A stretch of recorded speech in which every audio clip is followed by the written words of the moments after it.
ইবাদত আমি পাবো, একমাত্র ইবাদতের উপযুক্ত আমি। দুনিয়াতে অন্য কোনো কিছুতে সেজদা পাবে না। অনেক জায়গায় মাজারে সেজদা আছে না নাই? অনেক জায়গায় বিভিন্ন কিছুকে আল্লাহ সমকক্ষ মনে করে পুনাম আছে না নাই? একমাত্র রব্বুল আলামিন সেজদা পাবেন। রব একমাত্র তিনি দিতে পারেন, একমাত্র তিনি। তার কাছে আমরা চাইতে পারি। চাওয়ার একমাত্র আমাদের স্থান হলো একটাই, সেটা হলো আল্লাহর দরবার। কথা কোন ঠিক কিনা? কবরে গিয়ে কোনো কিছু চাওয়া যাবে না, কারণ কবরে গিয়ে আপনি কি চাবেন? যার কাছে চাবেন সেই তো এখন আল্লাহর অধীনে। কথা কোন ঠিক কিনা? সে দিতে পারবে না। একমাত্র দিতে পারেন কে? আরো জোরে কোন কে? এই কথা বোঝানোর পরে রব্বুল আলামিন স্পেশালি বললেন, ওয়াকিমিস সালাতা লিযিকরি, আমি আল্লাহর স্মরণে তোমরা নামাজ কায়েম করবে।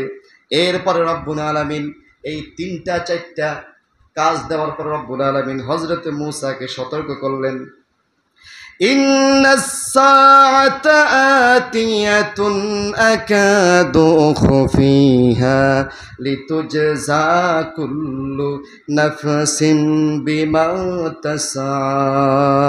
ইন্নাস সাআতা আতিয়াতুন আকাদু খুফিহা, নিঃসন্দেহে অবশ্যই কিয়ামত হবে।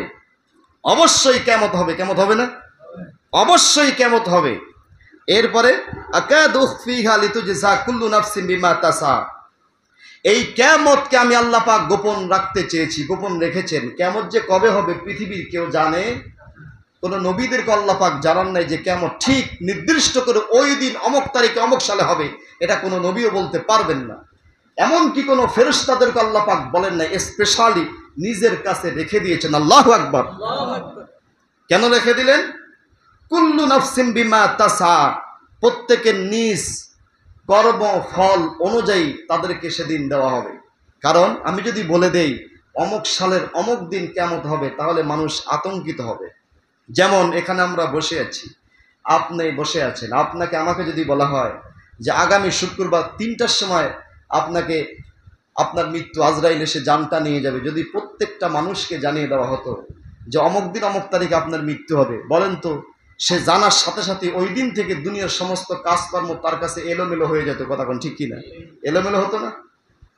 এলোমেলো হয়ে যাবে। কি আমি তো মরেই যাব, কি করব না করব, হাত পা ভেঙে আসতেছে, কাজে বরকত পাচ্ছি না, কাজে মনোযোগ আসতেছে না, আমি তো মরেই যাব, আর মাত্র 1 মাস।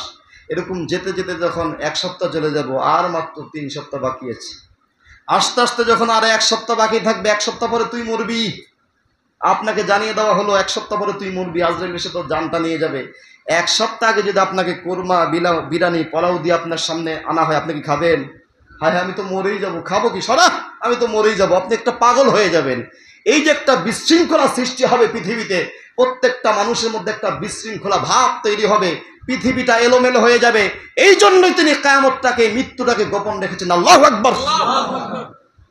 আল্লাহ পাকের প্রত্যেকটা কাজের মধ্যে মানুষের জন্য বরকত আছে না নাই?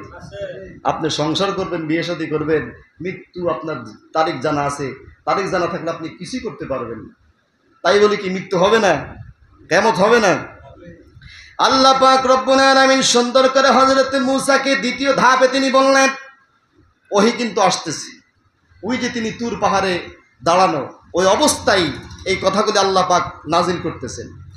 ফালা ইয়াসুদ্দান্নাকা আনহা মান লা ইউমিনু বিহা ওয়াত্তাবা'a হাওয়াহু ফাতারদা, যেই ব্যক্তি কিয়ামত বিশ্বাস করে না, নিজের প্রবৃত্তিকে অনুসরণ করে যেই লোকটা চলে, তার মানে ইচ্ছে মতন চলে। কোরআনকে যেই লোকটা ফলো করে না, কোরআনকে যেই লোকটা মানে না, ক্ষমতা আছে আমার মতন চলছি, বাড়ি আছে, কামাই আছে, ইনকাম আছে, টাকা আসে, পয়সা আছে, যা খুশি তা করছি, খাচ্ছি, দিচ্ছি, নাচ গান করছি, আমি যে একটা ধর্মের অনুসারী, আমাকে যে একটা ধর্মের বিধান দেওয়া হয়েছে, আমাকে যে একখানা কিতাবে কোরআনে কারিম দেওয়া হয়েছে সংবিধান, এই আলো যে ফলো করে না, এটা যে মানে না, ইচ্ছে মতন চলে, মনে যা আসায় যে তাই করে, ওই লোকটা যেন আপনাকে ধোঁকা দিতে না পারে। মাল্লা ইউমিনু বিহা ওয়াত্তাবা'a হাওয়াহু ফাতারদা, যেই লোকটা কিয়ামতকে বিশ্বাস করে না, সেজন্য আপনাকে কিয়ামত বিমুখী করতে না পারে।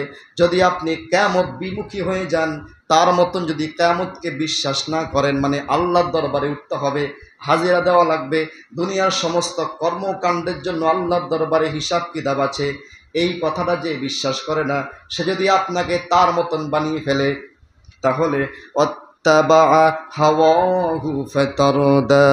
তাহলে আপনিও ধ্বংস হয়ে যাবেন।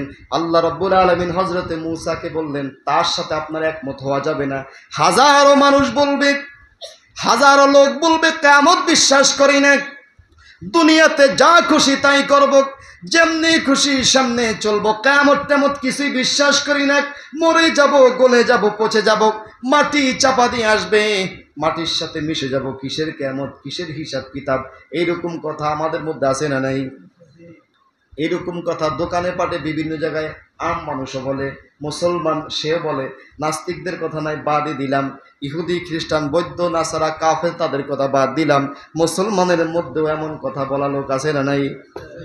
আল্লাহ রাব্বুল আলামিন হযরতে মূসাকে বললেন, আপনি যদি তাদের মতন হয়ে যান তাহলে আপনিও ধ্বংস হয়ে যাবেন। আপনাকে রাসূল হিসেবে মনোনীত করলাম, তাতে কি হয়েছে? যে আল্লাহ আপনাকে রাসূল হিসাবে মনোনীত করতে পারেন, সে আল্লাহ ধ্বংস করতে পারেন। কথা কোন ঠিক কি না? সুতরাং সাবধান, আপনি সাবধান হবেন, কারণ আপনার অনেক দায়িত্ব, আপনার অনেক কাজ।